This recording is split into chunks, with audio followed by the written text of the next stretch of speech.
দর্শক, আমরা এবার জেনে নেব নির্বাচন নিয়ে তারুণ্যের নানা ভাবনা, প্রত্যাশার কথা। আমি সবসময় চাইবো যে যারা হচ্ছে শিক্ষার অগ্রগতির জন্য কাজ করবে, যারা হচ্ছে আমাদের শিক্ষার্থীদেরকে নিয়ে, আমাদের শিক্ষকদেরকে নিয়ে শিক্ষার পরিবেশ উন্নয়নের জন্য কাজ করবে।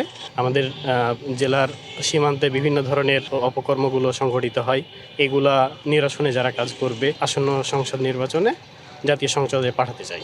প্রত্যেকটা সেক্টরের দুর্নীতি মুক্ত করবে, যেরকম মেডিকেলে বলি, যেরকম শিক্ষা প্রতিষ্ঠান বলি, বা হচ্ছে কোর্ট কাছারিতে বলি, প্রত্যেকটা প্রতিষ্ঠানে কিন্তু দুর্নীতি আমরা হচ্ছে যে প্রত্যক্ষ পরোক্ষভাবে দেখতে পাই। যেভাবেই হোক না কেন এই দুর্নীতিগুলো যে হচ্ছে যে মুক্ত করতে পারবে, যারা আশ্বাস দিবে আমরা তাদেরকে ভোট দিব।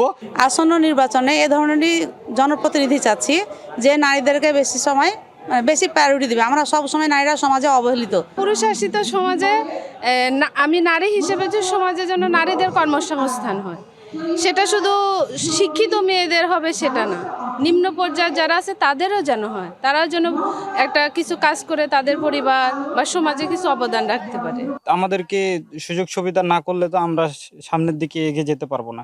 অবশ্যই আমাদের যদি সেইভাবে যদি মূল্যায়ন করে, অবশ্যই আমরা সামনের দিকে এগিয়ে যেতে পারবো। যারা করবে আর কি, তাদেরকে আমরা সামনের দিকে ভোট দিব আর কি। অবশ্যই বিগত দিনে সুষ্ঠু নির্বাচন যেহেতু হয়নি, এবার সুষ্ঠু নির্বাচন হবে আমরা মনে করি। চাঁপাইনবাবগঞ্জ তথা সারা বাংলাদেশি যত ভোটার আছে সবাই চাইবে যে এবার সুষ্ঠু একটা নির্বাচন হোক, আমরা স্বতঃস্ফূর্তভাবে ভোট দিতে যেতে পারি।